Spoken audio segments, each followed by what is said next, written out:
Little Red Riding Hood. From Grimm's Fairy Tales, by Jacob and Wilhelm Grimm. Translated by Edgar Taylor and Marion Edwards. This recording is in the public domain. Read by Bob Neufeld. Once upon a time there was a dear little girl who was loved by every one who looked at her, but most of all by her grandmother, and there was nothing that she would not have given to the child. Once she gave her a little cap of red velvet, which suited her so well that she would never wear anything else, so she was always called Little Red Riding Hood. One day her mother said to her, "Come, Little Red Riding Hood, here is a piece of cake and a bottle of wine. Take them to your grandmother. She is ill and weak, and they will do her good.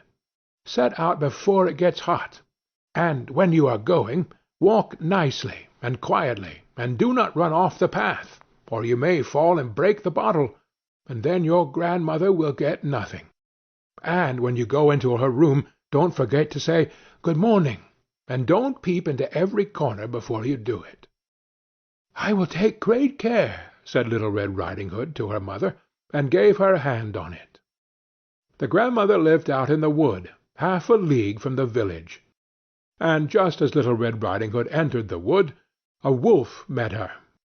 Little Red Riding Hood did not know what a wicked creature he was, and was not at all afraid of him. "Good day, Little Red Riding Hood," said he. "Thank you kindly, Wolf." "Whither away so early, Little Red Riding Hood?" "To my grandmother's." "What have you got in your apron?" "Cake and wine. Yesterday was baking day, so poor sick grandmother is to have something good, to make her stronger." "Where does your grandmother live, Little Red Riding Hood?" "A good quarter of a league farther on in the wood. Her house stands under 3 large oak trees. The nut trees are just below. You surely must know it," replied Little Red Riding Hood. The wolf thought to himself, "What a tender young creature! What a nice plump mouthful! She will be better to eat than the old woman. I must act craftily, so as to catch both." So he walked for a short time by the side of Little Red Riding Hood, and then he said, "See, Little Red Riding Hood, how pretty the flowers are about here. Why do you not look around? I believe, too, that you do not hear how sweetly the little birds are singing. You walk gravely along as if you were going to school, while everything else out here in the world is merry." Little Red Riding Hood raised her eyes, and when she saw the sunbeams dancing here and there through the trees, and pretty flowers growing everywhere, she thought, "Suppose I take grandmother a fresh nosegay. That would please her too. It is so early in the day that I shall still get there in good time." And so she ran from the path into the wood to look for flowers. And whenever she had picked one, she fancied that she saw a still prettier one farther on, and ran after it, and so got deeper and deeper into the wood. Meanwhile the wolf ran straight to the grandmother's house and knocked at the door. "Who is there?" "Little Red Riding Hood," replied the wolf. "She is bringing cake and wine. Open the door." "Lift the latch," cried out the grandmother. "I am too weak, and cannot get up." The wolf lifted the latch, the door sprang open, and without saying a word he went straight to the grandmother's bed and devoured her. Then he put on her clothes, dressed himself in her cap, laid himself in bed, and drew the curtains.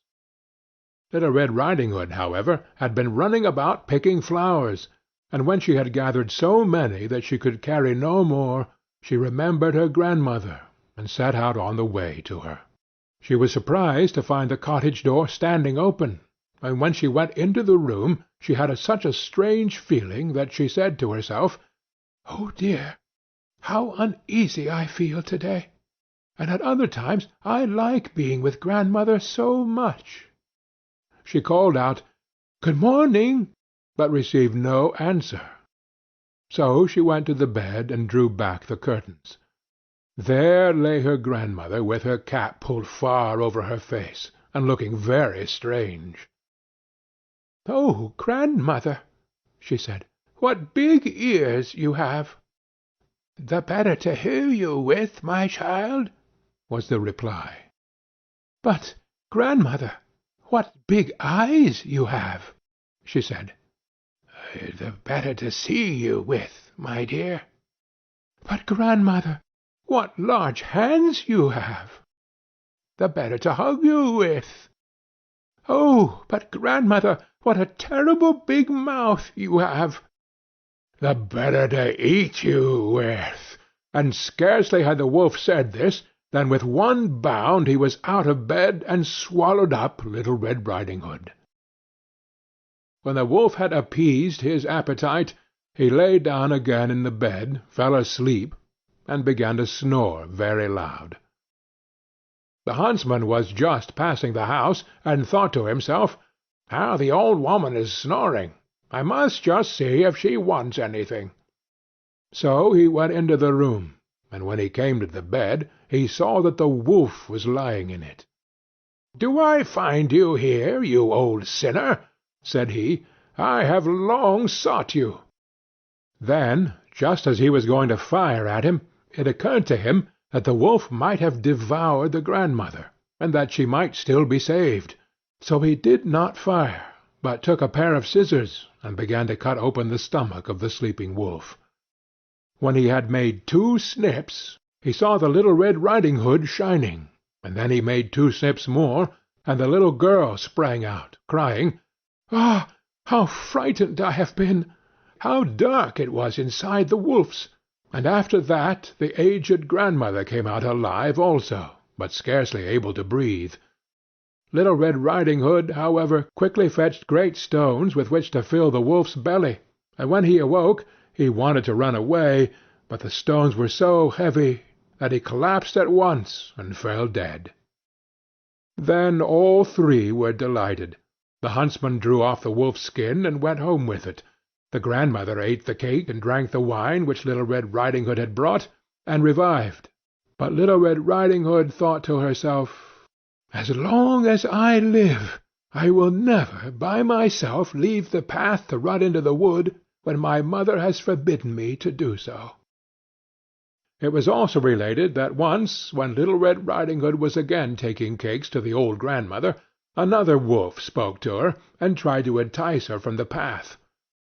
Little Red Riding Hood, however, was on her guard, and went straight forward on her way, and told her grandmother that she had met the wolf, and that he had said good morning to her, but with such a wicked look in his eyes, that if they had not been on the public road she was certain he would have eaten her up. "Well," said the grandmother, "we will shut the door, that he may not come in." Soon afterwards the wolf knocked, and cried, "Open the door, grandmother. I am Little Red Riding Hood, and am bringing you some cakes." But they did not speak, or open the door. So the greybeard stole twice or thrice around the house, and at last jumped on the roof, intending to wait until Little Riding Hood went home in the evening, and then to steal after her and devour her in the darkness. But the grandmother saw what was in his thoughts. In front of the house was a great stone trough, so she said to the child, "Take the pail, Little Red Riding Hood. I made some sausages yesterday, so carry the water in which I boiled them to the trough." Little Red Riding Hood carried until the great trough was quite full. Then the smell of the sausages reached the wolf, and he sniffed and peeped down, and at last stretched out his neck so far that he could no longer keep his footing, and began to slip, and slipped down from the roof straight into the great trough, and was drowned. But Little Red Riding Hood went joyously home, and no one ever did anything to harm her again. End of Little Red Riding Hood.